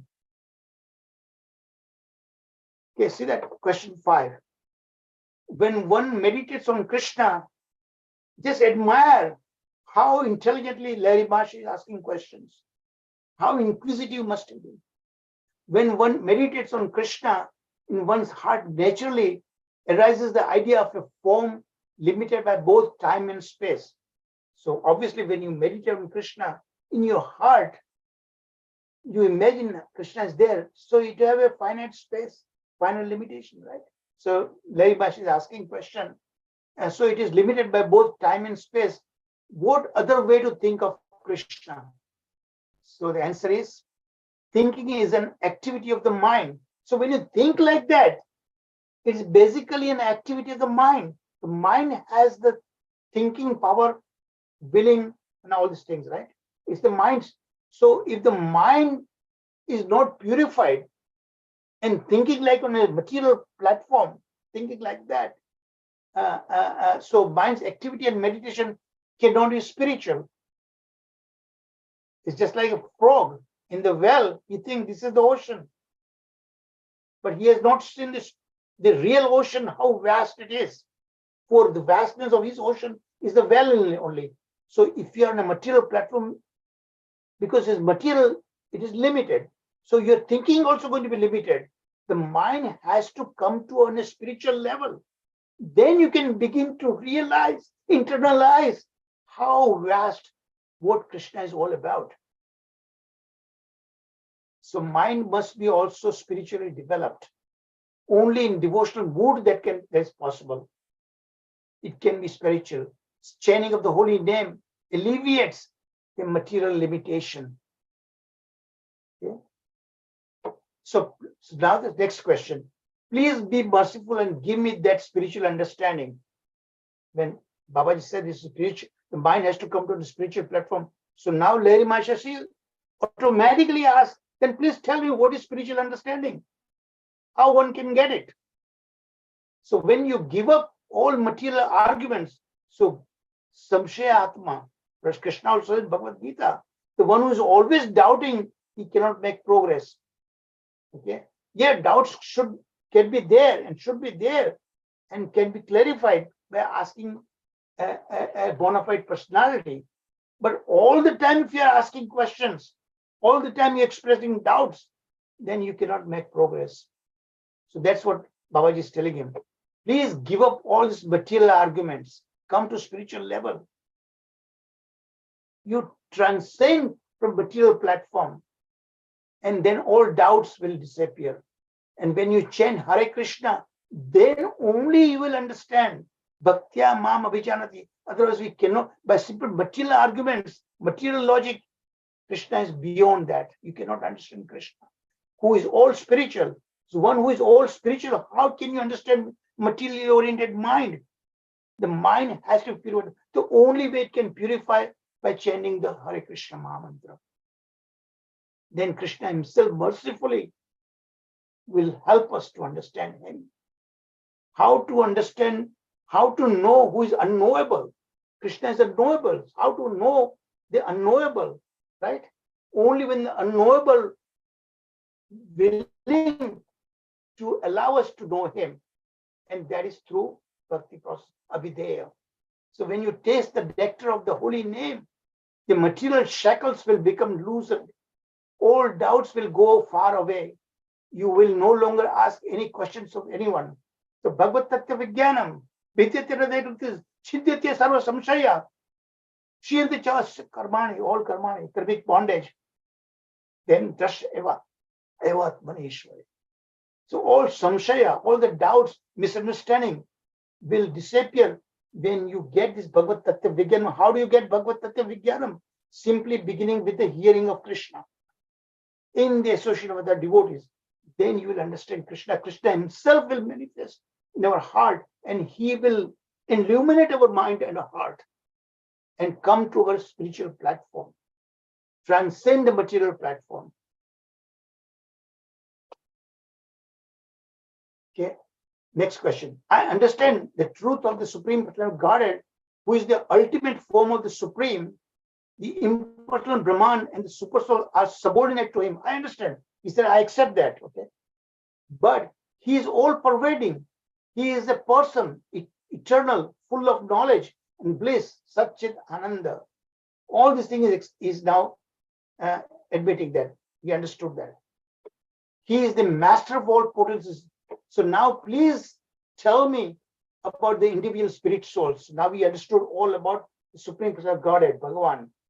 Remember, threefold aspect of the pure Vaishnava religion, the Sambandha Jnana, relationship between the Supreme Lord, the individual soul, and Maya. So now he's one by one he's asking questions. So now he wants to know about the Jivatmas. So he said Jivatma, the Jiva Tattva, the science of the spirit soul, is the marginal potency of the Supreme Lord. His external potency Maya, his internal potency already know Sandhini, Samavit Shakti, and Ladini Shakti. The external potency is Maya, by which he creates material universe. So, we being a minute spirit soul, marginal potency, Tatastha Shakti of the Supreme Lord, we oscillate between two extremes. On one hand, all spiritual Sri Bhagavan, and other hand, Krishna's illusory person Maya. We oscillate between that because of our minute atomic size nature, we become attracted to Maya. So, intelligent beings are in only when you are in sadhu sangha, and it goes far greater details. But all of us, we already know this. I'm assuming we all know about this. So I didn't want to dwell further on that. What is the eternal relationship that exists between Maya, the individual soul, and the Lord Krishna and Lord Shri Krishna? There's the eternal relationship between, surprising, the Maya, okay, that is included here. So what is this relationship, Sambandha Jnana? We are going to learn great detail from Sharad Prabhuji's classes. So here, the tiny spirit soul is an eternal servant of Lord Krishna by constitution. Constitutively, we are meant to serve Shri Krishna, but because of the exposure to Maya potency, we become bewildered. So Maya is the soul's prison. So this material world is really a training school. This material world is not our natural place, fish out of water. No. So through sadhu sangha, devotee association, and chanting the holy name and rendering loving devotional service by one's bodily senses and the mind, that is the only way to transcend material platform into spiritual platform. By Krishna's mercy. Mercy, Krishna's mercy is absolute prerequisite at all stages. Then restored to his original spiritual form, the soul begins to taste the nectar of direct service to him. Then we come to this Nishtha Bhakti, Ruchi, and finally Bhava Bhakti platform. If one should carefully attain this knowledge, must one become a great scholar? Larry Mahesh asking, that do I need to become a jnani to absorb all this knowledge, jnana, and then realize vijnana? Do I have to become a scholar? No. Babaji is saying, no, you don't have to be. Simply chanting the holy name, surrendering yourself to Krishna's mercy, automatically you will know all the necessary knowledge. Tesham satata yuktanam bhajatam pratipurvakam dadami buddhi yogam tam yena mam upayanti. Automatically Krishna will give all the necessary knowledge. Gopis did not know all this Vedic knowledge, Vedic scriptures, but by Krishna's association, they have already got what they need to know. So by Krishna's mercy, everything will be known to us in given time, depending upon how sincere our bhakti process is. So no, a Vaishnava does not need to be a scholar. He should take shelter of a bona fide spiritual master and be submissively following his instruction. The disciple comes to understand the truth of this relationship. It will be revealed from within. Krishna is sitting in our heart as Paramatma. He will give the necessary knowledge. Only thing expect from us is to simply extend our arm. A drowning person, he hopes to be rescued by somebody from outside, but he must at least extend his arms. Then only the person who's coming to help him, he should grab him up, right? So Krishna is all he's expecting from us is simply willingness to be saved, and willingness to be saved by expressing and rendering devotional service. Oh Krishna, Hare Krishna, Krishna Krishna, Hare Hare, Hare Ram, Ram. Please pick me up from this ocean of material existence. Otherwise, I am drowning. Please save me. That kind of bhava should be arising from the bottom of your heart. So you should take initiation, formal initiation from a spiritual master who's going to enlighten you, and also receive proper instructions from a Shiksha Guru. Initiating Guru is only one, but Shiksha Guru can be many. Okay. So now the final slide. You can understand, I hope I'm exceeding my time limit, but all the questions I will try to answer in the next class, all right? So please bear with me. Question 10 to 14. Again, some of the questions I combine, all right? So next question, again, I'll magnify. So what does one do? So now the Lahiri Maharshi is asking a very obvious question. Okay, I got initiated and I'm receiving instruction. Okay, so please instruct me now about a spiritual practice. I'm ready for that. So what does one do after getting initiated? Okay, very logical question. What should I do? Once you are initiated by a bona fide spiritual master and you also receive instruction, proper instruction, what should I do further? So the obvious answer Babaji is giving, living in a moral life, don't commit any offenses, and one should serve Lord Krishna constantly. How do you serve? By constantly serving the Lord and by chanting the holy name, associating with the sadhus. That you must constantly do that. That Bhakti Rata Vriksha will grow only by watering that plant. And by watering the plant means always associating with the sadhus. Then only can make progress. Otherwise, your Bhakti Lata Vriksha page cannot grow, cannot sprout. No. So this is called Abhideya, the devotional service.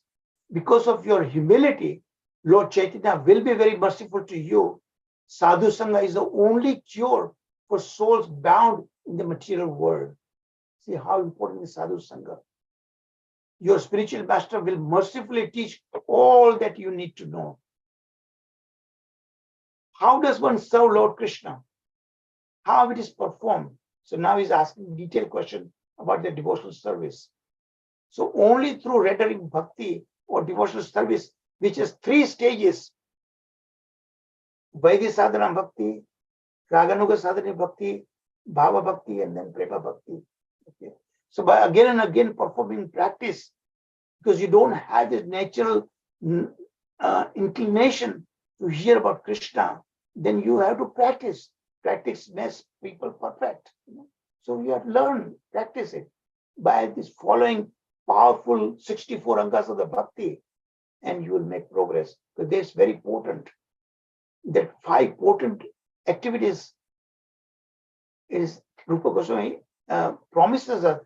Even somebody on a completely novice platform, he can become a pure devotee, simply following one of the 5 at least, or all 5. Which culminates into Prema Bhakti, ultimate goal, Prayojana. It is the 9-fold sadhana bhakti, Navada Bhakti, beginning with simply hearing about Krishna. Shrunatam Swakatha Krishna, Punya Shravana Kirtana, Vidyantasto Bhadrani. That's how Krishna will himself purify our heart. How does one know he's qualified for one or the other, these kinds of sadhana bhakti? How do one qualify? Again, it's a logical question. A faithful person who follows the rules and regulations is qualified. All you need, sincerity. Spiritual master gives the instruction, but you must sincerely follow. If you do that, then you will understand that. A teacher or professor in a school teaches everything you need to know, but he gives a homework assignment. You have to do that homework assignment, then you will make progress. So the beginning of Vaidhi Sadhana Bhakti, then when the disciple becomes qualified, the spiritual master then teaches him how to worship the Lord by following the path of Raganuga Bhakti, Raganuga Sadhana Bhakti. How does a person know he has become qualified for practicing Raganuga Bhakti? Very important question, right? when is that transition comes from Vaidhi Bhakti to Sadhana Bhakti? Actually, Manas Siksha we do side by side, right? But here in Jaiva Dharma, recommendation that first follow the Vaidhi Bhakti. As long as you're in a material platform, as long as you are under the influence of three modes of material nature, then you must do Vaidhi Sadhana Bhakti. Then only become qualified to practice Raganuga Bhakti.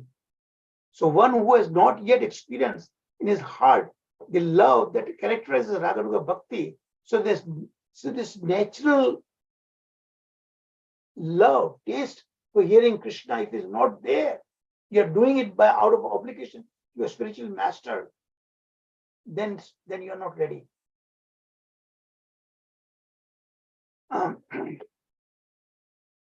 To engage in Vaidhi Sadhana Bhakti, one in whose heart has spontaneous love for Krishna, then only becomes qualified to engage in Raganuga Sadhana Bhakti. Final. My heart is very, very eager to. So now, Dairy Masha is all ready. He heard all he needed to hear, So he's all ready. So now he's begging to Babaji. My heart is very, very eager to receive the holy name. Oh, Master, please be merciful to me. Please don't delay any further. So initiate me, he says that. So Babaji is telling him, oh, great soul, without committing offenses, please always chant Hare Krishna Mahamantra. So Babaji gives him the Tulsi bead, mala, and tells him to chant Hare Krishna. A string of Tulsi beads, and says, oh, great soul, you are very, very fortunate, for you have faithfully accepted the holy names. And said, you have made me also fortunate. See the humility of Guru also. Thank you very much. Hare Bol, Hare Krishna. So I'm very, very sorry, but I hope you understand how much of a material I have to give you in a limited time span. So let's take some few burning questions, and then I promise you, before I begin the lesson 7 tomorrow, I will ask you for those questions, all right? Please, Hare Bol.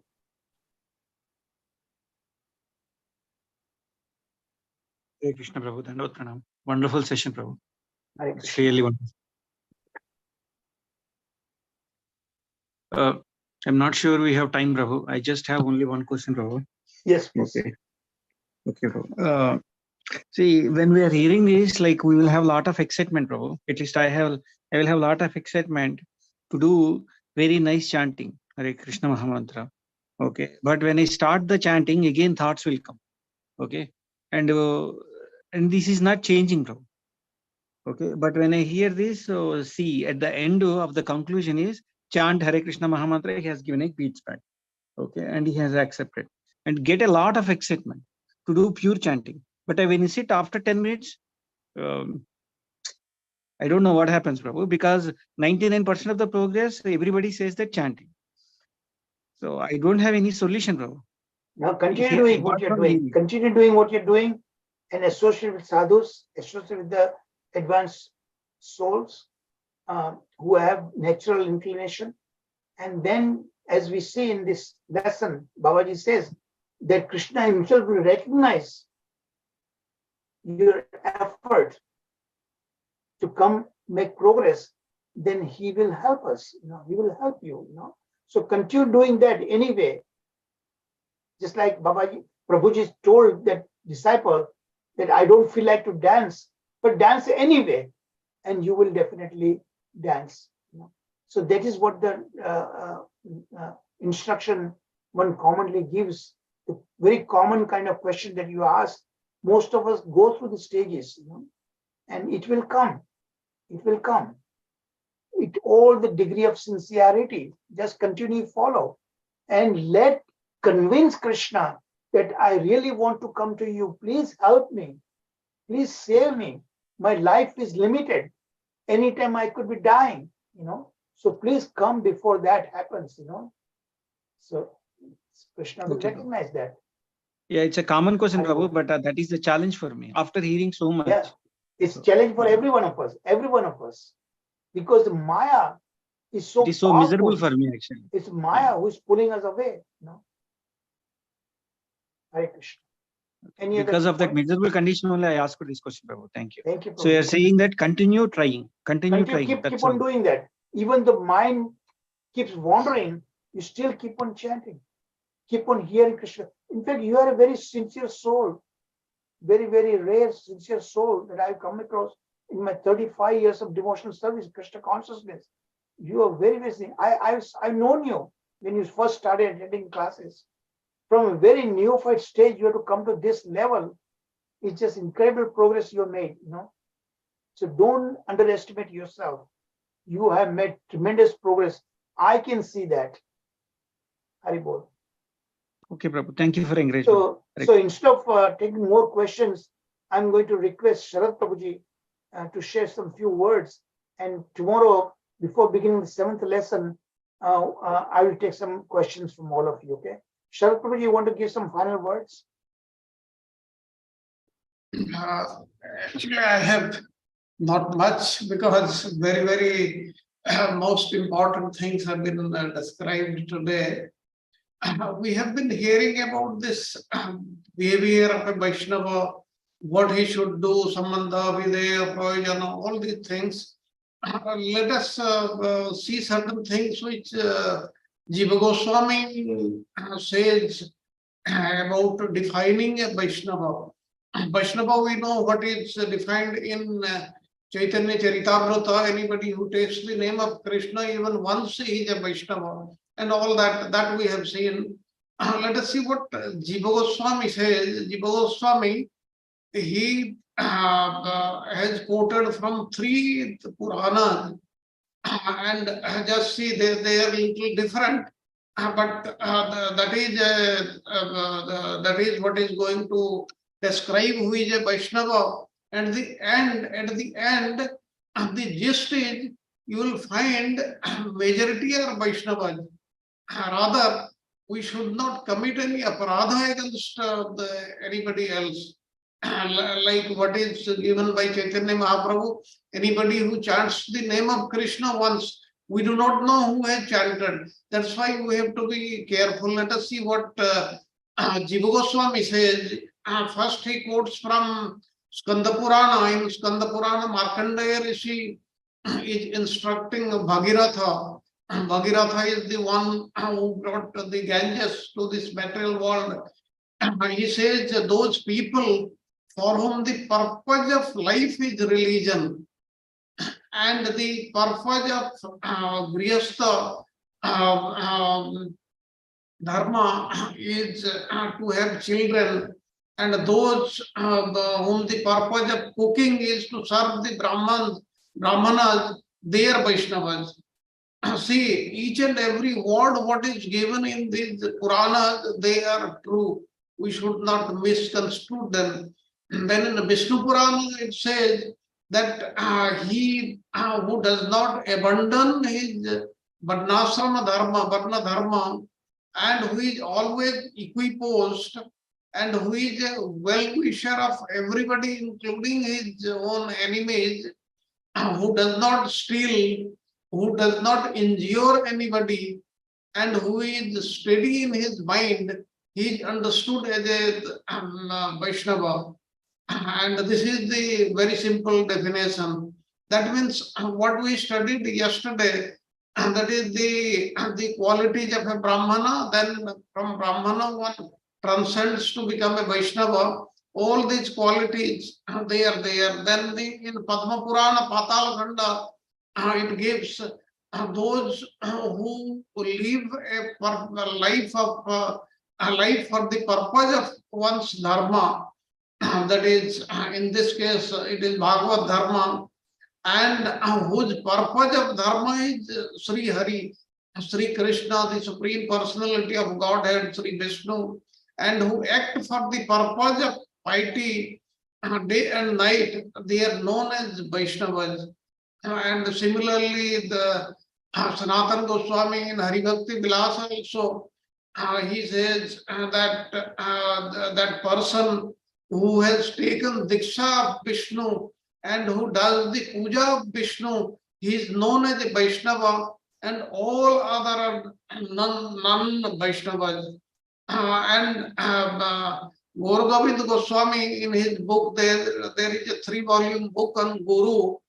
There he has said very, very clearly that a pure, the perfect Vaishnava should not accept himself as a Vaishnava. He should always think that there are deficiencies in him. All others are Vaishnavas, but he is not a Vaishnava. Then only we will be able to proceed, we will be able to progress. If we take for granted that we have become proper Vaishnavas, then the downfall starts. So we should remember these small little things, and the very important questions and the answers to the 14 questions and answers we have studied today. Please go through them in your spare time before we start the class tomorrow morning, so that the understanding for the next class will be far better. Hare Krishna, Prabhuji. Hare Krishna, Prabhuji. Thank you very much. Very, very merciful. Thank you, all of you also. So since the time is up, and my apology, I've exceeded today. So I'm going to request Saga Prabhuji to please conclude the class with Nrsimha prayer. Haribol Saga Prabhuji. Yeah. Hare Krishna Prabhuji, please accept my humble obsession. All go to Srila Prabhupada. Namaste Narasimhai.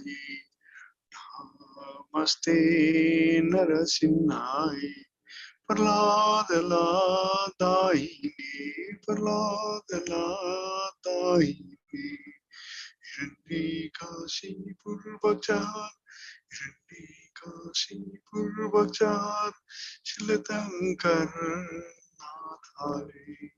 Shilatankar Nathali. Ito Narsingha, Parato Narsingha. Ito Narsingha, Parato Narsingha. Ito yami, ito Narsingha. Ito yami, ito Narsingha. My Narsingha, Hriday Narsingha. My Narsingha, Hriday Narsingha. Narasimhamadin Saranam Prapade. Narasimhamadin Saranam Prapade. Tavakala Kamala Bhare. Nakhadbhuta Singham Dharita Hiranyakasipur Tanubringam Kesavadita Narari Rupa Jai Jagadisha Hare Jai Jagadisha Hare Jai Jagadisha Hare. Tavakala Kamala Bhare Nakhadbhuta Singham Dharita Hiranyakasipur Tanubringam Kesavadita Narahari Rupa Jai Jagadisha Hare Jai Jagadisha Hare Jai Jagadisha Hare. Narasimhadeva भगवान की जय, भक्त प्रहलाद महाराज की जय, श्रील प्रभुपाद की जय, चारु प्रभु की जय, शरद प्रभु की जय, गुरुदेव की जय, ऑल assembled devotee की जय. हरे कृष्ण कृष्ण कृष्ण हरे हरे, हरे राम राम राम हरे हरे. हरे कृष्ण चारु प्रभु, दंडवत प्रणाम. Thank you, Saga Prabhuji. Thank you very much. Hare Krishna, Krishna Krishna, Hare Hare. Hare Ram, Ram Ram, Hare. All glory to Srila Prabhupada, all glory to Srimad Bhagavatam, all glory to the six Goswamis of Vrindavan, all glory to all the Vaishnavas gathered here. Hare Krishna. So I wish you all the best. So tomorrow morning, again, we'll take up the final lesson. But before we begin, after recapping of today's lesson, I will take questions from all of you, all right, tomorrow. Before I begin lesson 7. Hare Krishna. Hare Bol. Hare Krishna, Prabhupada. Hare Krishna, Hare Prabhuji. Krishna, Thank you so much. Prabhuji. Dandavat pranam. Hare Krishna to all devotees. Dandavat pranam. Take care of your health. Thank you, Asha. Hare Krishna, Thank you, Prabhuji. Asha. Dandavat pranam. So wonderful. Thank you, Mataji. Thank you, Mataji. And take care of your health. Hare Krishna. Totally. Hare Krishna. Thank you, Sharad Prabhuji. Hare Bol. Thank you, Prabhuji. Thank you very much. See you tomorrow.